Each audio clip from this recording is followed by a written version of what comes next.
Salut à tous et bienvenue dans ce nouvel update lecture.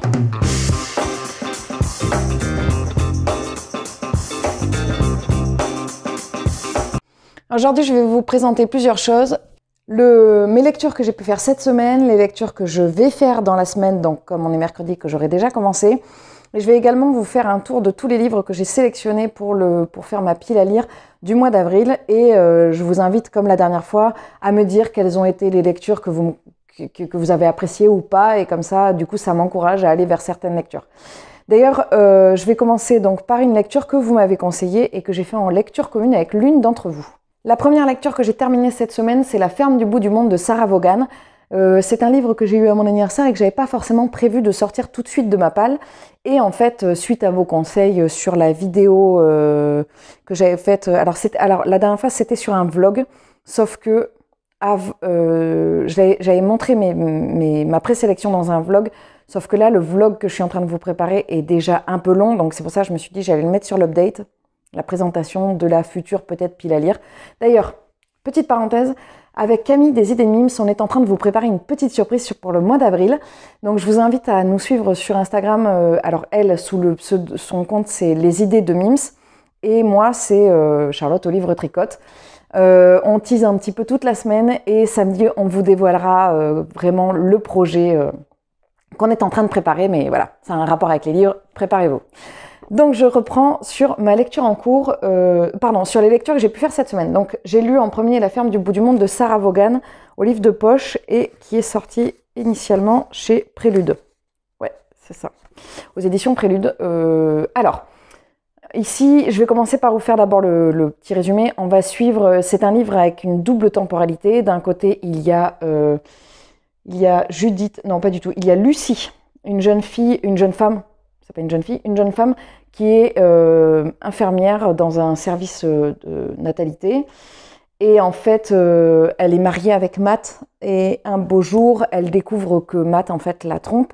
Et donc, elle décide et suite à ça, elle va presque commettre une erreur médicale.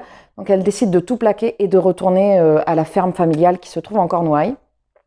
Donc d'un côté, on va suivre l'évolution de Lucie et de l'autre côté, on va suivre l'histoire de sa grand-mère, Maggie, pendant la Seconde Guerre mondiale, qui vit dans cette ferme en Cornouailles et qui va recevoir des enfants qui vont être évacués de Londres et qui vont venir vivre dans la ferme. Donc on va avoir cette double temporalité.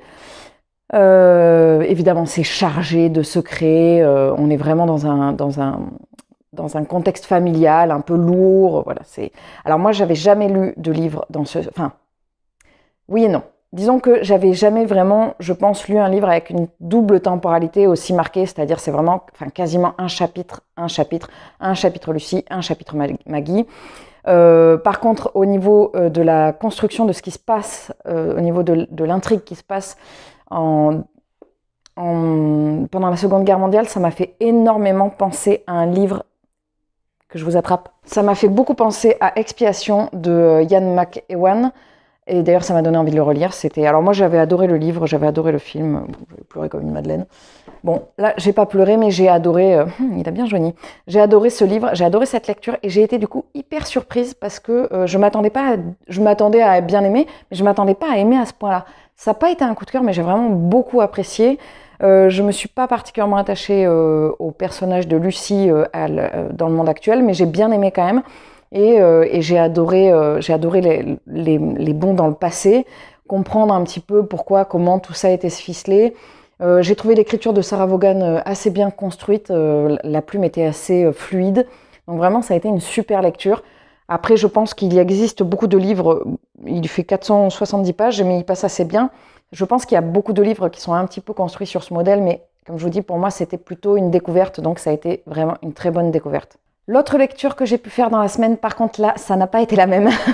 J'ai entamé ces deux lectures lundi, les deux c'était des lectures communes et l'autre en fait j'en attendais beaucoup et ça a été très très très loin de ce à quoi je m'attendais.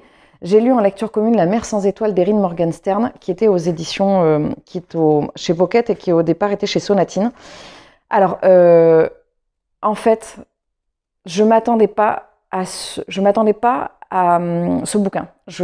Moi, ce que j'avais eu comme avis, c'est l'histoire d'un jeune homme qui s'appelle Zachary Ezra Rowling, qui est fils d'une voyante et qui fait ses études dans les jeux vidéo. Je crois même pas que j'avais entendu jusque-là, déjà le résumé. Et qui un jour va dans une bibliothèque, il prend un livre et quand il rentre, qui découvre qu'en fait ce livre parle de lui, d'une expérience qu'il a vécue enfant, très jeune homme, qui était qu'un jour il se baladait, il était derrière la boutique de sa mère, je crois, et il a vu une porte, il a été attiré par cette porte, il n'y est pas allé et en fait le bouquin va raconter ça. Ça, c'est ce que j'avais entendu comme résumé. Sauf que ça commence pas comme ça. Ça commence déjà par des histoires. Il y a 2 histoires au début. Et voilà. Après, on rentre un peu plus dans le vif du sujet. Et en fait, ça va être ça à longueur de tout le temps du livre. On va alterner entre l'histoire de Zacharie, Zacharie et Ezra, et des histoires. Des histoires à droite, à gauche. Et on va partir hyper loin, dans un univers hyper onirique, hyper métaphorique. J'ai eu le sentiment d'avoir loupé une marche, j'ai eu le sentiment de ne pas avoir assez de recul pour comprendre le bouquin. Ça a été une lecture en dents de scie. Sur la fin, je m'attendais à ce qu'il y ait quelque chose de différent. Ça n'a pas été le cas, donc ça a été un peu une déception. Je m'attendais à ce que ce soit un coup de cœur. Au début, j'étais vraiment partie ah ouais, ça va être un coup de cœur. Non, pas du tout. Ça n'a pas été un coup de cœur et ça n'a pas forcément été une super lecture, sachant qu'il est quand même énorme. Il fait 750 pages, c'est quand même un gros bébé et voilà, ça n'a pas collé avec moi parce qu'on part trop loin et pourtant j'aime le théâtre de l'absurde, j'aime partir dans de la fantaisie, j'aime lire des choses un petit peu qui sortent de l'ordinaire, mais là c'est même pas que ça sort de l'ordinaire, c'est que je pense que j'ai pas compris, il y a plein de trucs, c'est pas possible, j'ai pas compris quoi. J'ai eu le sentiment ça m'a fait le même sentiment que quand j'ai regardé Mulholland Drive la première fois, même peut-être la deuxième fois, jusqu'à ce que finalement je prenne des cours j'ai eu pendant un peu moins d'une année des cours de cinéma, d'analyse, tout ça, et j'ai enfin compris le film. Avant ça, j'avais rien compris. D'ailleurs, si vous n'avez pas compris Mulholland Drive, je peux vous l'expliquer si vous voulez. Maintenant, j'ai compris. Mais en tout cas, j'ai pas compris ce livre. Voilà, donc du coup, il m'a laissé assez de marbre. Je suis un peu déçue parce que je l'ai vu tourner comme des super coups de cœur et moi, c'est pas un coup de cœur, quoi. Donc voilà, j'ai lu La mer sans étoiles et ça n'a pas été une si bonne lecture que ça. Pour les lectures que j'ai en cours, alors j'ai commencé samedi. Non, vous l'avez pas vu parce que c'est dans le vlog qui sortira samedi prochain. J'ai pris ça à la bibliothèque, Les Suprêmes de Edward Kelsey Moore, j'ai même pas regardé, Actes Sud. Je l'ai pris parce que j'avais envie de lire un livre un petit peu... Enfin, je l'ai pris un peu au hasard. Et puis quand j'ai vu que ça parlait de ségrégation, ça m'a donné envie de le lire parce que j'avais envie d'aborder cette thématique. Je l'ai à peine commencé et comme j'ai pas mal, vous allez voir, j'ai pas mal de lectures prévues cette semaine, je ne sais pas si je vais pouvoir l'avancer. Dans les lectures de cette semaine, je vais finir aujourd'hui Le Train bleu d'Agatha Christie et c'est bien parce que j'ai besoin, après La mer sans étoiles, que j'ai fini entre 3 et 4 heures du matin, j'ai besoin de quelque chose d'un peu plus terre à terre et pour le coup, Agatha Christie, on est vraiment dans le... Voilà, quelqu'un est mort, pourquoi, comment, voilà. À la bibliothèque, j'ai pris aussi ces 2 livres que je vais lire cette semaine, mais surtout, j'ai prévu une lecture commune et 2 autres livres que j'ai pris en bibli. Donc en lecture commune, je vais lire le Mélissa d'Acosta, la suite de Je revenais des autres, donc Douleur fantôme. Ça, je pense que ça va se lire, il est très gros, mais ça va se lire très très vite parce que les Mélissa d'Acosta, ça se lit extrêmement vite. J'ai prévu de lire aussi Mon mari de Maud Ventura, que j'ai vu pas mal tourner avec des avis, notamment c'est Il est bien ce livre, Sève de Il est bien ce livre qui n'a pas du tout aimé, mais justement elle m'a donné envie de le lire. et ensuite on m'a conseillé L'estrange malaventure de Mirella, ou alors L'étrange, je ne sais pas, en ancien français, de Flore Vesco. Donc ça, ces 3 livres-là, je sais qu'ils passeront cette semaine. Après, je ne sais pas si je lirai plus ce week-end ou pas. Là, je m'étais dit, je les lirai dans le week-end. Non, mais j'avais pas du tout prévu que La mer sans étoiles, il me restait 350 pages et que La ferme du bout du monde, il me restait 150, quoi. Donc j'ai lu 500 pages dans le week-end, mais j'allais pas lire non plus des milliers de pages, quoi.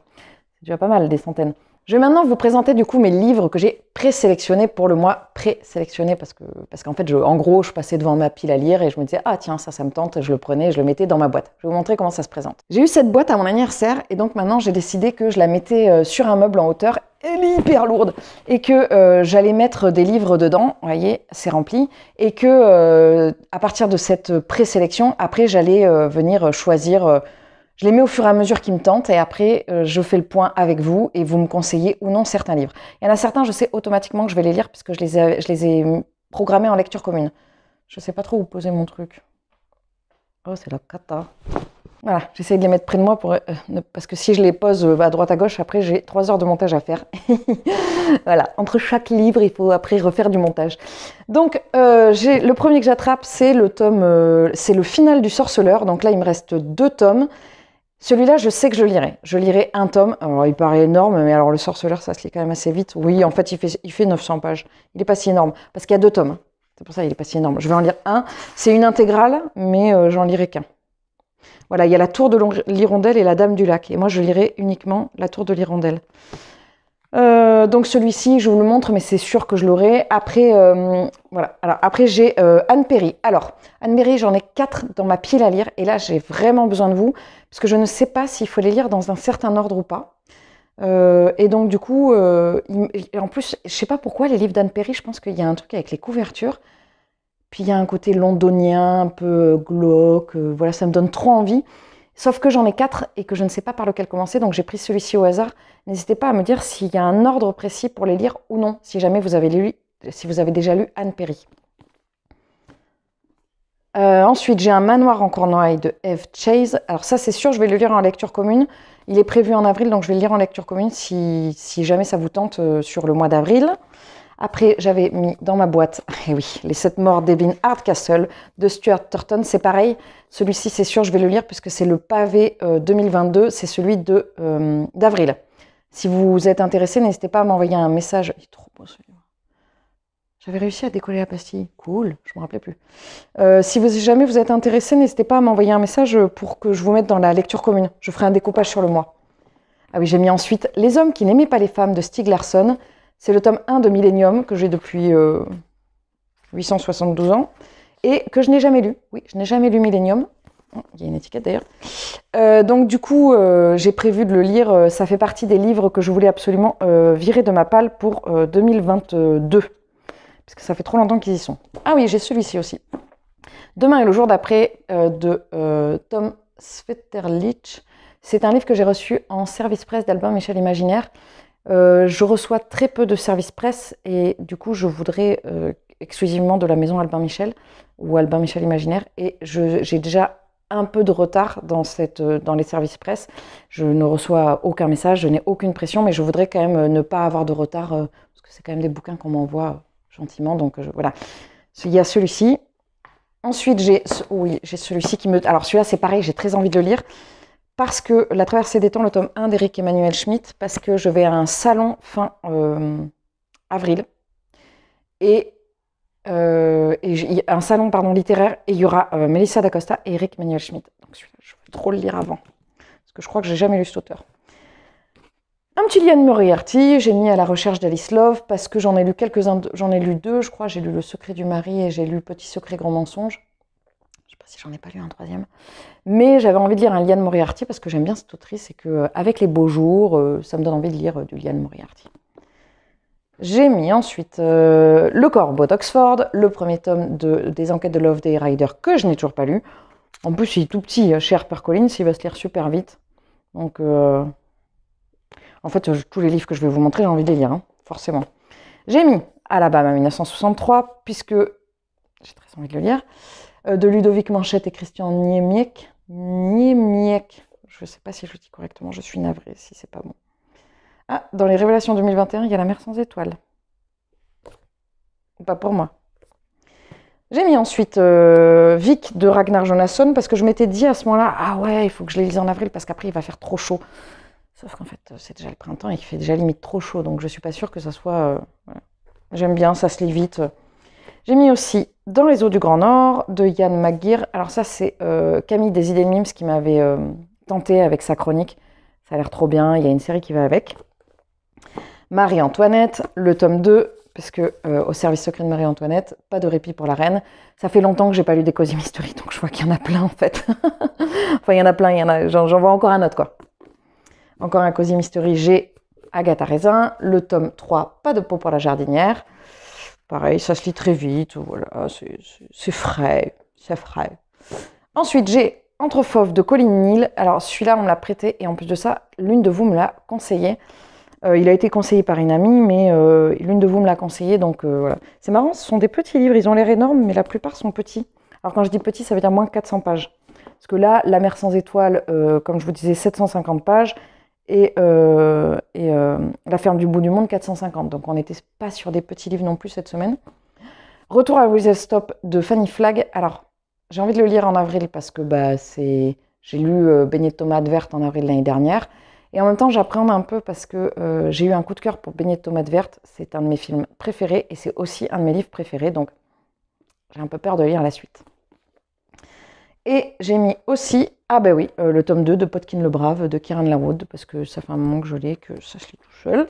Et il m'en reste un dernier. J'ai mis Puzzle de Franck Tillier. Voilà.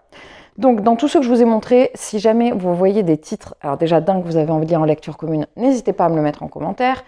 Si jamais il y a des livres que vous avez particulièrement appréciés, n'hésitez pas à me le mettre en commentaire avec un petit cœur, ce que vous voulez, n'importe quoi. Et dans ces cas-là, je le présélectionne, enfin, je le choisirai quasiment d'office. C'est ce que j'ai fait au mois d'avril.